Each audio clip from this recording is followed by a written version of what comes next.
तो जनाब राइजिंग पाकिस्तान में जैसे कि प्रोग्राम के आगाज में मैं और सबीन आपको बतला रहे थे कि आज एक ऐसी शख्सियत आ रही है कि बस उनके साथ वो कहते हैं ना, बस मूंगफली होनी चाहिए और आग जल रही हो, हीटर लगा हुआ हो और बाहर सर्दियों की, दिसंबर की, जनवरी की बारिश हो, मूंगफलियां आप खाते जाएं और बड़ी देर बाद आपको एहसास होता है कि आपको 1.5-2 किलो मूंगफली अपने स्टमक में ले गए और बातें गुजरने में पता ही नहीं चलता, इसलिए कि उस पुरलुत्फ तजुर्बे में आप सीख भी रहे होते हैं, यादें भी अपनी दोबारा से उनकी भी झाड़ पोंछ हो रही होती है।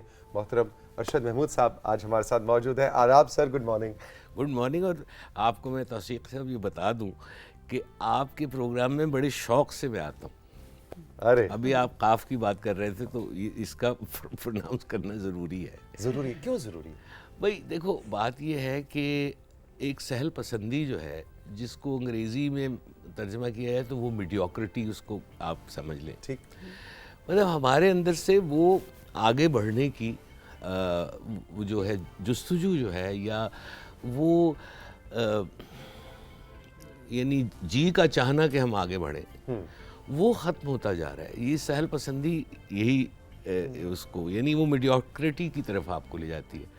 तो हमारे अंदर इतनी मीडियोक्रिटी आ गई है कि हम एक्सेल नहीं करना चाहते। तो बड़ा इससे और इससे इस तन आसानी से हमें निकलना चाहिए।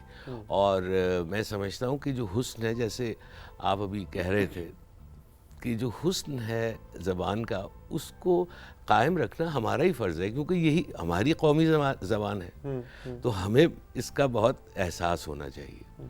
और फिर दूसरी चीज़ ये भी है कि मैं समझता हूँ कि बेशक आप अंग्रेज़ी बोलें, अंग्रेज़ी में बात करें, इसमें कोई हर्ज नहीं। मतलब मैं कई दफ़ा कहता भी हूँ, PIA वालों से भी कहा कि भाई हिफाजती बंद बांध दीजिए, तो मैंने कभी हिफाजती बंद ना कहा करो, ये भी कह दो कि सीट बेल्ट बांध ले, तो ये भी उर्दू है। ठीक। यानी क्योंकि उर्दू में वो गुंजाइश है।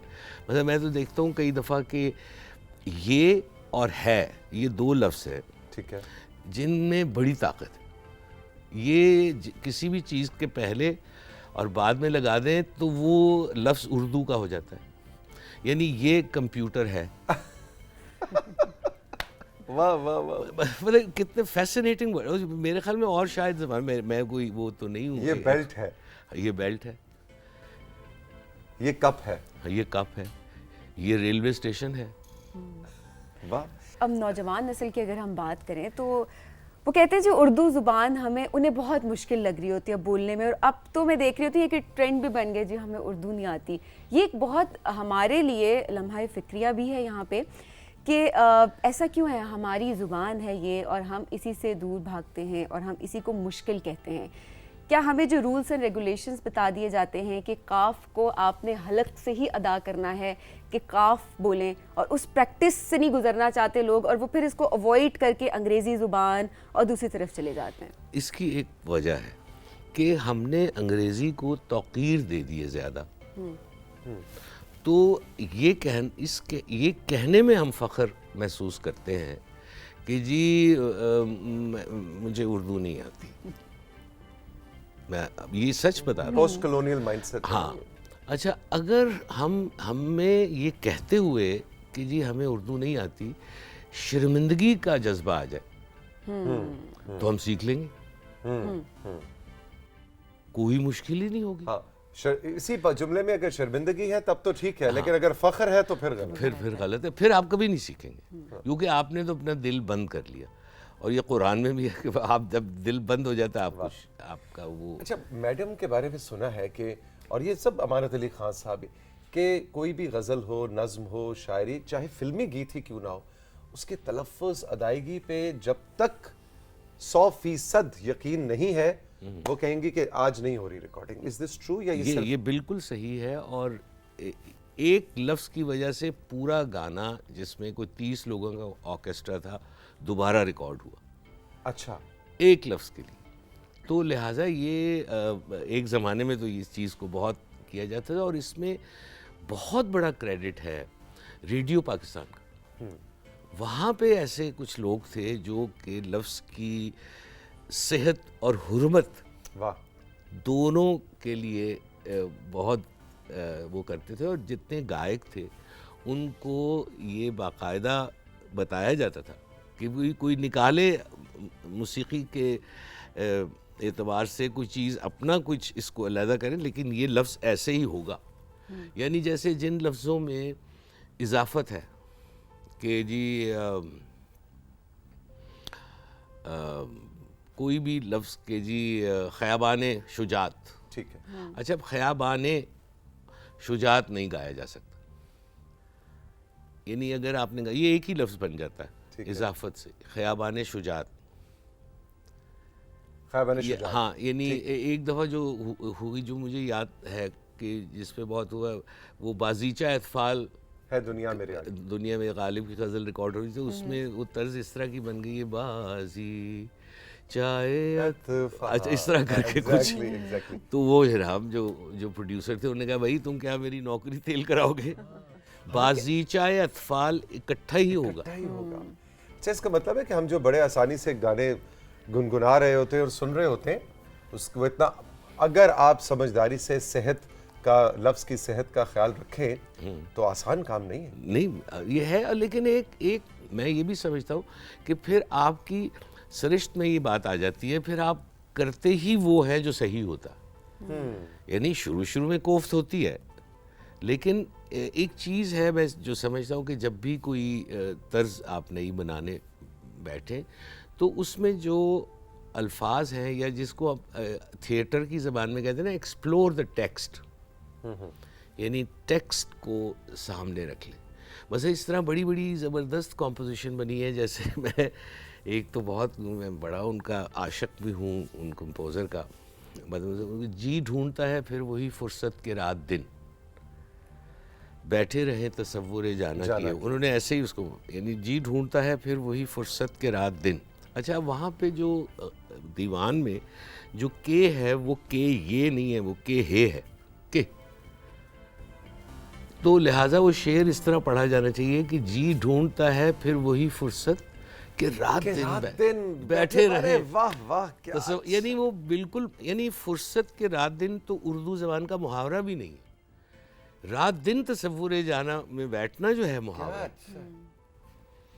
तो ये इस तरह की चीज़ें हो जाती हैं, लेकिन ये बड़ा लुत्फ़ अंगेज़, और जब थोड़ा सा आप का जहन उस तरह का बन जाए तो फिर आप ढूंढते हैं ऐसी चीज़ें कि यार ये अब मैंने इसको ऐसे करना है। लेकिन पता है इसके लिए ऐसे उस्ताद होना भी बहुत ज़रूरी होते हैं, क्योंकि अब मुझे लगता है कि शायद जो सिखाने वाले हैं वो भी अभी शायद इतनी मेहनत करके एक थोड़ा सा देखें, इसके लिए ना एक ठिया जिसको कह ले, या एक कोई ऐसी डिजिग्नेटेड जगह होती थी जहाँ, मतलब जब मैं आपकी उम्र का था तो आपको अंदाज़ा ही नहीं है कि मैं यानी कितनी मैंने डांटें खाई हैं इन्हीं बातों पे।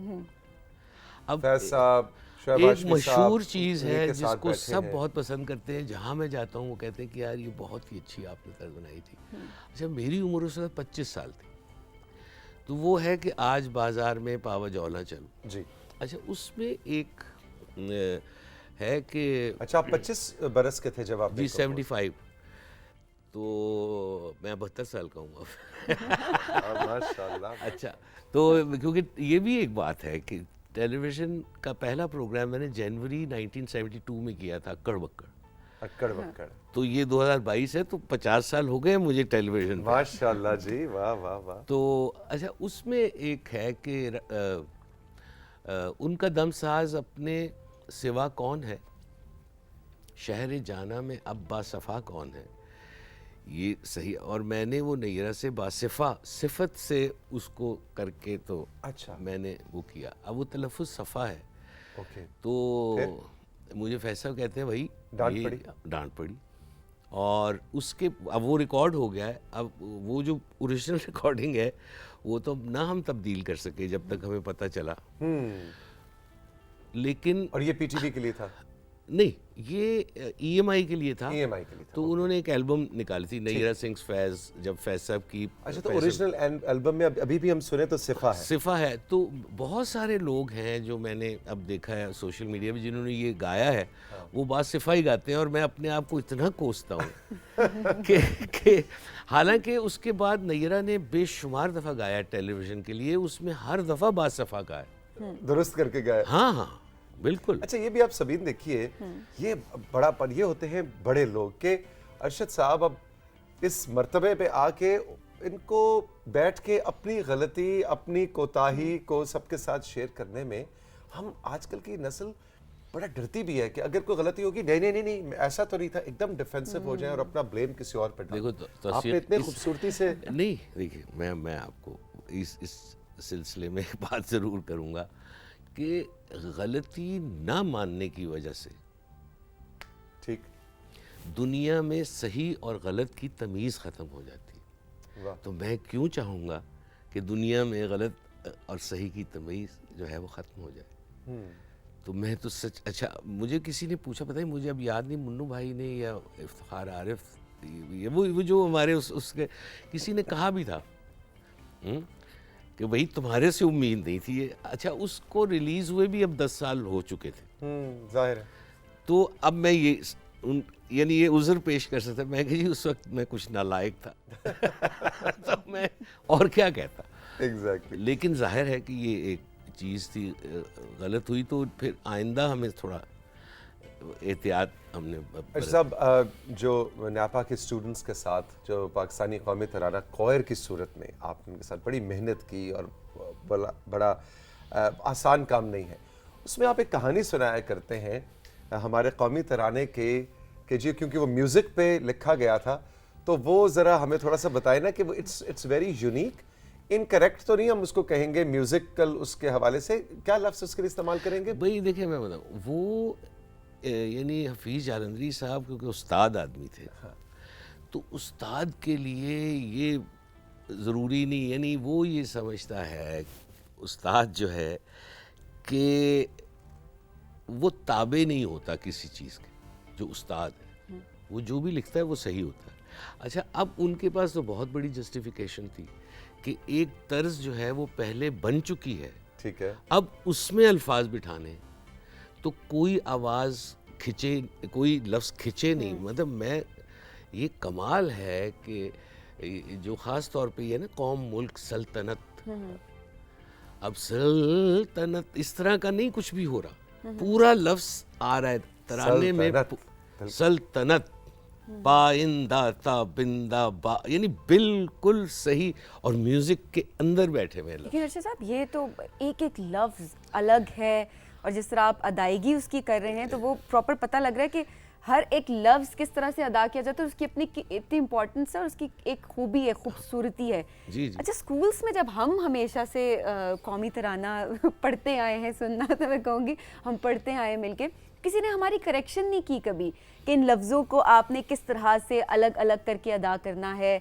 और अब मुझे लगता है कि ये नहीं तो अब तो तुमने अच्छा आइडिया मुझे दे दिया है। मैं ये ज़रूर दरख्वास्त करूँगा सरकार से, और ख़ास तौर पे जो हमारी वजारत है तालीम की, कि हमने अब उसको बहुत सही तरीके से रिकॉर्ड कर लिया है। तो ये सारे पार्ट्स जो हैं अब डिजिटल, एक USB आपने वी ट्रांसफ़र ही करना है ना, या आपने वेबसाइट पे लगा देना है, तो वहाँ से कोई भी डाउनलोड कर लेगा।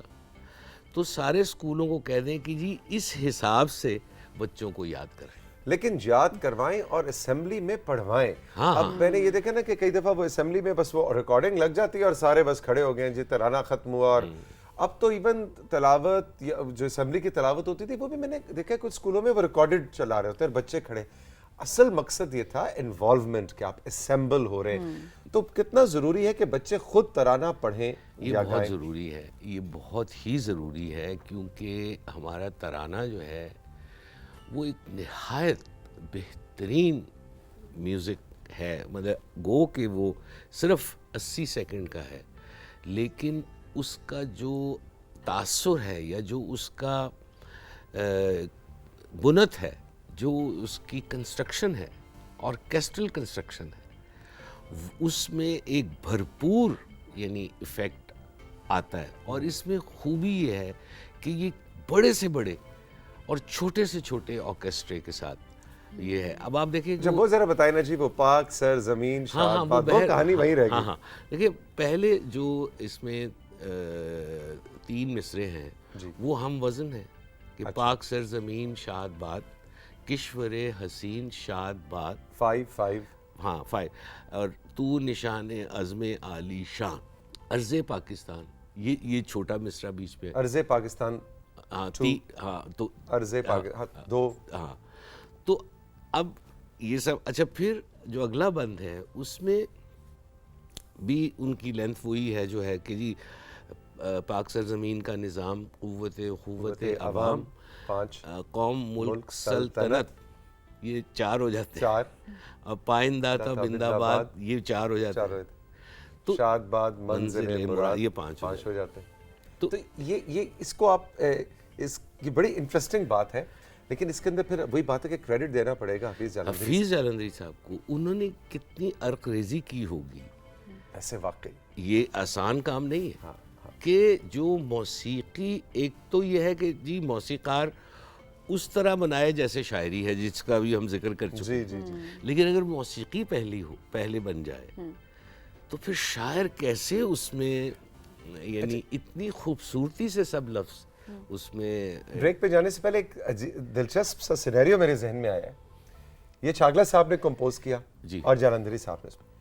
फर्ज कीजिए कि जालंधरी साहब को कहा जाता कि आप कौमी तराना लिखिए और फिर छागला साहब को दिया जाता कि आप इसको कंपोज कीजिए, और अगर ये शायरी, आप सोचिए इसकी कंपोजिशन नहीं हुई अभी, ये क्या हफीज़ जालंधरी साहब खुद लिख के इसको खुद से पास करके कि यही कि कहीं लंबा है मिसरा कहीं छोटा है, हो सकता था? नहीं हो सकता। नहीं, उसमें आप देख लें कि एक तराना उन्होंने और लिखा था कश्मीर के लिए हफीज़ साहब ने, और वो था वतन हमारा आज़ाद कश्मीर। वतन हमारा आज़ाद कश्मीर। तो इसमें लफ्ज़ पहले थे, तर्ज बाद में बनी थी। तो इसमें सारे मिसरे बराबर है। ब्यूटीफुल। देखिए अब आपको पता लगा, जो प्रोग्राम के आगाज में मैं बात कर रहा था रफीक अंकल की, कि हर एक की जिंदगी में एक रफीक अंकल जरूरी है ना?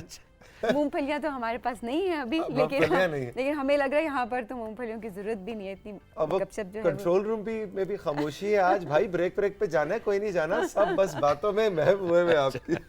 बिल्कुल जी, ब्रेक पे चलते हैं। ब्रेक से जब वापस आएंगे तो अरशद साहब के काम के बारे में भी हम थोड़ी बातचीत करेंगे।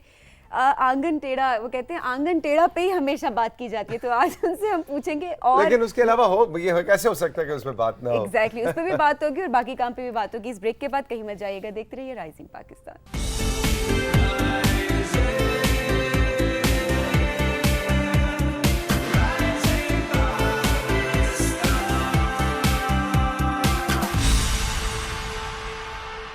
मोहतरम अरशद महमूद साहब हमारे साथ मौजूद हैं राइजिंग पाकिस्तान के सेट्स पे। अरशद भाई, बहुत बड़ा आपका हवाला मौसीकी तो है ही, लेकिन ये अब आप उससे दामन चुराएं और आप कहें अरे भैया अब मैं उस पर बात नहीं, लेकिन कॉमेडी और लोगों को हंसाना और शुस्ता कॉमेडी और बाज़ौक़ लोगों को भी हंसाना एक ख़ास लेवल की, ये भी आपका खासा है, रहा है, आपकी ये हिस्ट्री है। आप इससे पर्दा नहीं इस पे डाल सकते। सही। अब जो कॉमेडी हो रही है वो कैसी है इस वक्त, जो जनरली चाहे पीटीवी है चाहे प्राइवेट चैनल्स हैं, जनरली कॉमेडी का जो मयार आप देख रहे हैं सर्फिंग करते करते, चाहे वो सिटकॉम है चाहे ये टॉक शोज है, कुछ भी है, what is your candid opinion on that? मैं, आप जब सवाल पूछ रहे थे तो उस वक्त उसका एक जवाब मेरे जहन में आया था जी।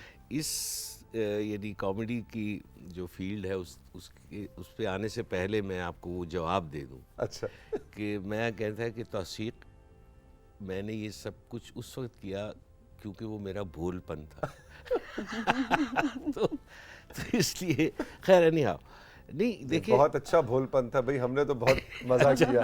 आंगन टेढ़ा, नहीं हमें खुद भी बड़ा लुत्फ आता था, और जितने भी हमारे दोस्त थे जैसे सलमान शाहिद, अरे वाह, जो सच का में, क्या बात, यानी उसको इतना हम खुद बहुत हंसते थे, यानी अच्छा, जो भी प्रोग्राम रिहर्सल में, और बल्कि इस पे डांट भी पड़ती थी कि भाई खुदा के वजह सीरियस हो जाओ, मतलब अब वो प्रोग्राम रिकॉर्ड करना है, तुम हंसने ही शुरू हो जाते दूसरे को। और यही तकरीबन कैफियत जो थी वो आंगन टेढ़ा में भी थी कि उसने, मेरा एक सीन है सलीम नासिर के साथ, अब जिस तरीके से उसने मेरे से बात की है तो मेरी हंसी आ गई, या मैंने कोई ऐसी बात की जैसे वो चौधरी करता है तो वो हंसना शुरू हो जाता था।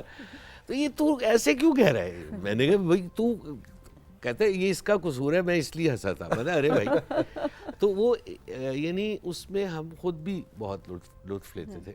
और फिर ये है कि हमने थोड़ा सा ना गौर व फिक्र करना बंद कर दिया कि हम ऐसी चीज़ों पे ज़्यादा रिलाय करने लगे हैं। मतलब एक फार्मूला सा बन गया है कि जी आप जाते जाते गिरेंगे तो फिर कॉमेडी पैदा होगी, मतलब यानी इस तरह की कुछ चीज़ें जो है टिपिकल हमने वो हमारा माइंडसेट बन चुका है कि बन चुका कॉमेडी है। वही है कि यानी आप सोचना ये है कि जी मसलन मैं पिछले दिनों एक कहीं मैंने ये सोशल मीडिया व्हाट्सएप पे बड़ी मज़े की चीज़ें मिलती हैं। बिल्कुल बिल्कुल।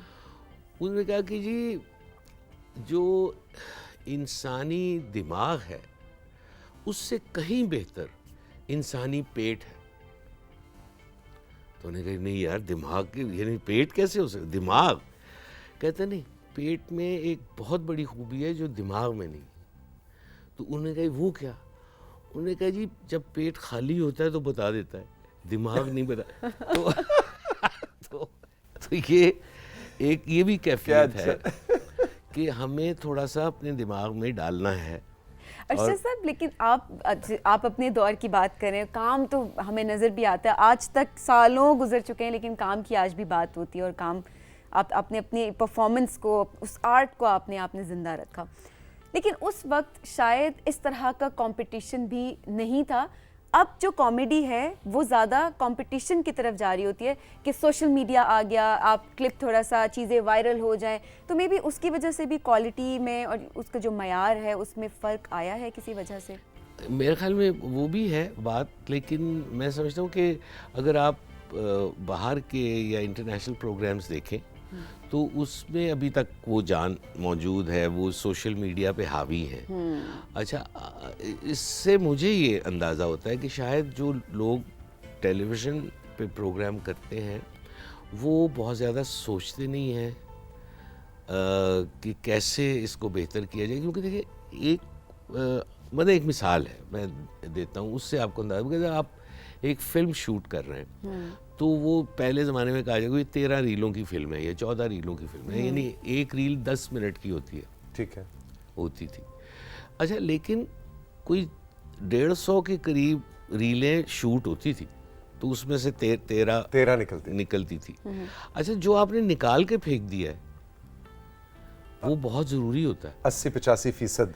जो आपने कहा कि नहीं यार ये। अच्छा, इसी तरह ही आप गालिब को देखें कि उसको किसी ने ख़त लिख दिया कि वो तुम्हारी फलानी गज़ल जो तुमने अभी दीवान अपना फाइनल किया है उसमें तो है ही नहीं। वो है ही नहीं। हाँ। उसने कहा कि उस ज़माने के तमाम औराक यक कलम चाक की और चंद अशार वास्ते नमूने के दीवाने हाल में शामिल किए। उसने कहा वो वैसे ही थे।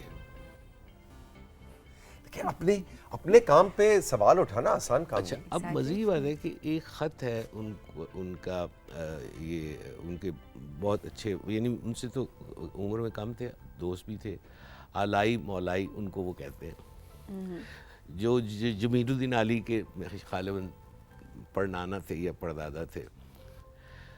तो उन्होंने कहा कि बंदा दरबार असदुल्लाही यानी अलाई मौलाई ने अपने मुअक्कल की खुशनूदी के लिए इस फ़कीर की गर्दन पर बैठकर एक गज़ल लिखवाई, अगर पसंद आए तो किसी मुतरिब को सिखाई जाए, झंझोटी के ऊपर के सुरों में राह रखवाई जाए।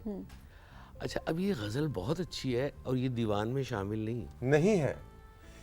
मैं हूँ मुश्ताक़ जफ़ा, मुझ पे जफ़ा और सही, तुम हो बेदाद से खुश, इससे सिवा और सही। फिर एक बहुत मज़ेदार शेर है जो वो कि जी क्यों ना फिरदौस में दोज़ख को मिला लें यारब, क्या अच्छा, क्यों ना फिरदौस में दोज़ख को मिला लें यारब, सैर के वास्ते थोड़ी सी फ़ज़ा और सही। वाह वाह वाह, मतलब सैर के वास्ते थोड़ी सी फ़ज़ा और सही। अच्छा साहब, क्यों ज़रूरी है, पहले तो ये बताइए कि क्या मुश्किल अशार, मुश्किल शायरी, मुश्किल तहरीर, ये क्या ज़रूरी होते हैं किसी ज़बान के लिए, और इससे एक आम कारी या माशरे पे क्या फ़र्क पड़ रहा है? देखिए, पहली बात मुश्किल शायद आप समझ रहे हैं ना, मैं समझ, जो आम फहम ना हो। जी, देखिए हुआ ये है कि मसलन जो ख्वाहिश होती है शायर की, जैसे फैज़ साहब ने भी अपनी किताब किसी दिबाचे में ये लिखा था कि जी शायर क़तरे में दजला देखता है, लेकिन बात यहाँ ख़त्म नहीं होती जब तक कि वो दजला उसके पढ़ने वाले न देखें। बेहतरीन बेहतरीन। ठीक, तो वो शायर तो ये बुनियादी तौर पे नहीं चाहता कि मुझे ना समझा जाए, वो तो समझाने के लिए ही आपसे कह रहा है। अच्छा, इसमें किसी ने एक दफ़ा कहा था मुझे, तो बड़ा अच्छा जुमला है वो, चलो तुम्हारी कॉमेडी के लिए मैं ये कह रहा हूँ कि वो किसी ने कहा कि क्या फ़ायदा है जी इकबाल, ये गालिब वगैरह जो हैं, ये जो शायर इतनी मुश्किल शायरी करते हैं, तो क्या फ़ायदा ऐसी शायरी को जो समझ नहीं ना आती। आए। ठीक। मैंने कहा जी अब मैं आपकी जहालत का कसूर गालिब को तो नहीं दे सकता। वही सीधी बात है। तो आप लुगत खोल लें, देख लें। अच्छा, शरह एक रसूल बख्श साहब की एक बेहतरीन शरह है, उसको देख लें। मतलब हमने मेहनत नहीं करनी। हाँ। आप शायरी आसान हाँ, कि लुढ़कता लुढ़कता चला जाऊंगा, पहाड़ी से पत्थर उठा लाऊंगा। अब ये क्या शेर है? तो ये मैं इसलिए कहता हूँ कि उर्दू में बहुत सा फहम भी है, तो उससे हम दूर हो गए। मसलन जो उर्दू ज़बान में लिखा गया है वो हमारे रीजन की चीज़ें हैं। मसलन एक हमारे दोस्त हैं मोहम्मद नासिर, बड़े मशहूर आदमी, हमारे मजाक भी उनसे चलता रहता है। तो उन्होंने वो भी गीत लिखा था आलमगीर का जो ये शाम और तेरा नाम। अच्छा, दोनों कितने मिलते हाँ, जुलते। तो इससे पूछते रहते हैं हम उनसे कि भी इसका मतलब क्या है। तो लेकिन उन्होंने एक बहुत ही उम्दा शेर है जो मैं आम तौर पे ये बताने के लिए कि उर्दू क्यों ज़रूरी है कि हम उसको ज़िंदा रखें, और हम उसमें इतने भी लफ्ज़ नहीं है यार। मतलब यहाँ पे वो जो GMAT का और फलाना ये जो अंग्रेज़ी के टेस्ट होते हैं बाहर एडमिशन लेने के लिए, उसमें 2500 अंग्रेज़ी लफ्ज़ आपको आने चाहिए। जी जी। और मैं आपको यकीन दिला रहा हूँ कि आप 2500 अगर लफ्ज़ उर्दू के सीख लेंगे तो 80% शायरी आपको समझ में आ जाएगी। अरे वाह, क्या अच्छी बात। यानी वहाँ एडमिशन लेने के लिए तो आप कर रहे हैं ना अंग्रेजी के, टोफल तो GMAT तो ये तो सब। अच्छा, तो वो शेर जो है बड़ा खूबसूरत शेर है मोहम्मद नासिर का कि रुके तो चांद चले तो हवाओं जैसा है। वाह वाह, अजीब शख्स, वाह वाह। रुके तो चांद चले तो हवाओं जैसा है, वो शख्स धूप में देखो तो छाँव जैसा है। अच्छा, अब छाँव की वैल्यू तो उसको होगी जिसके मुल्क में 50 डिग्री सेल्सियस, उसको होगा ना कि छाँव ढूंढो यार, बड़ी धूप बड़ी तेज है। अच्छा, आप कनाडा में ये शेर सुनाएंगे, उनके लिए बेमानी है। या जर्मनी में तो आप कहेंगे अच्छा धूप निकली है तो बहुत अच्छा। तो लिहाजा जो उर्दू ज़बान में कहा गया है ना, वो आपके बारे में है। कितनी अच्छी बात, जबरदस्त। तो जो आपके बारे में कहा गया है, क्या उससे ही आपकी आंखों से ओझल हो जाएगा वो? और सिर्फ आपका रेफरेंस जो है वो रीजन होगा कि जिससे आपका कोई ताल्लुक नहीं है। मतलब वो फैसला भी कहते हैं कि वो कहते हैं बाहर चले जाना चाहिए, यहाँ हालात नहीं सही। तो वो कहते हैं फिर उस नज़्म में कि ये भी कर देखा, यानी बाहर भी चले गए, कि ये भी कर देखा है हर बार मगर राहों में, देश परदेश की बेमहर गुजरगाहों में, काफिले कामत व रुखसार व लबो गेसू के, पर्दा चश्म पे यूं उतरे हैं बेसूरत व रंग, जिस तरह बंद रीचों पे गिरे बारिश संग, और दिल कहता है हर बार चलो लौट चलो। तो ये हमारा है। अर्शद साहब, आपने अभी बताया कि आप माशाल्लाह यू आर 72। पैशन, मोटिवेशन, जीने की, उस लम्हे की, आने वाले कल की, वो क्या है? मैं इकबाल का शेर सुनाऊं, वही पैगाम है आप सबके लिए, हम मेरे लिए भी वही है कि हर एक मकाम से आगे मकाम है तेरा, हर एक मकाम से आगे मकाम है तेरा, हयात ज़ौक़े सफ़र के सिवा कुछ और नहीं। वाह वाह वाह, ज़ौक़े सफ़र के सिवा कुछ और नहीं, यही जिंदगी। क्या बात है। You must move on. कभी डिप्रेस होते हैं किसी चीज से, डीमोटिवेट होते हैं? मैंने कभी आपको उदास नहीं देखा, मैंने कभी आपको डिप्रेस नहीं देखा, बोर नहीं देखा। अरशद महमूद कभी बोर नहीं होता। भाई हमारे कोई दोस्त ही ऐसे थे, हमारी कंपनी ऐसी थी, मतलब जैसे अभी बात हो रही थी कि वो क्वायर के बारे में जब बात हो रही थी तो मैंने आपको फारूक कैसर का एक शेर सुनाया था। हाँ हाँ हाँ, ब्रेक में सुनाया था, बस ऑन एयर भी सुनाया था। बिल्कुल बिल्कुल बिल्कुल। कि देखिए मेहनत जब कोई करता है तो वो इसलिए करता है कि कुछ उसको मुआशी वो मिलेगी, रिटर्न मिले। मिलेगा। बिल्कुल। तो वो फारूक ऐसा बहुत, मैं आपको बताऊं, मेरा ऐसा दोस्त कि मैं नहीं समझता कि हमारे पूरे मुल्क में उससे बड़ा कोई ह्यूमनिस्ट था। वाह। वो हमेशा इंसान की बात करता था, मतलब मजाक में भी इंसान की ही बात करता था। बेशक बेशक। तो वो कहता है कि अमीर ने जो पकड़ी है खूबसूरत लकड़ी है। वाह। अमीर ने जो पकड़ी है खूबसूरत लकड़ी है, लकड़ी पे नक्काशी है, गरीब ने तराशी है। आहा।